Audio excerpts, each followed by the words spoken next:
Tapos tagarod sa kabsat, ket apan kami manan agpalengke. Nakasingle kami, so nga aganos kami titudo.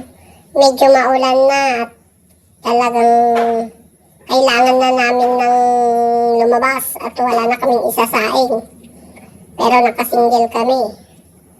Tiyaga-tiyaga lang muna kasi walang pambili ng 4 wheels, kaya kahit mabasa, gora lang. Ayan mga kumarites, tignan nyo naman.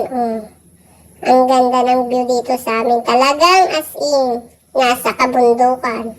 Ayan ang mga maisan nila. Mga maisan nilang pagkagaganda. Sana all na lang. O, diba? Ayan. Mga manggang magaganda. Medyo malayo-layo kami sa highway, kaya medyo matagal ang biyahe bago makalabas sa highway. Kami ay nasa ibaba ng Isabela de Wilbidan. Ayan. So, medyo malapit-lapit na kami sa highway. Hirap ng daan namin. Ayan po, nasa highway na kami. Nasa School of Kakilingan Elementary. Ayan. So, nasa highway na kami. Medyo bumibilis na yung takbo. At mukhang nagmamadali na at ayan na ang ulan. Sige. Panay ang lingon-lingon. Lingon ng lingon. Kasi, uulan na. Ayan. Diba? Sobrang layo. Ayan. Mga kakumarites. Talagang tsinaga namin. Kahit na umaambon-ambon na. Diba?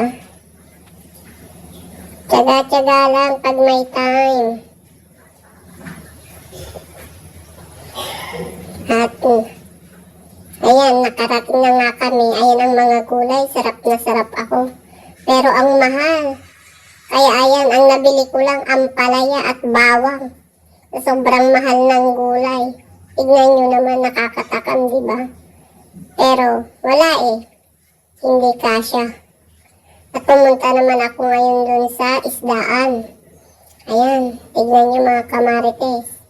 Nakita ko ang mga may nagtitinda ng nganga or mama in Ilocano. Ayan. Nakarating na kami. Ayan. Ito dito sa isdaan. Ayan na. Binalak kong bumili ng isda pero dahil kulang sa budget, napunta sa kalahating manok lang. Kaya ayan. Tinignan ko pang mabuti. Ayan yung mga pinamili ko. Ampalaya lang. Bawang. May buro akong binili. Sino mga kamarites ang gusto ng buro? Paborito ko yan eh. Ayan ang mga grocery ko. At yung grocery niyan, good for 1 month.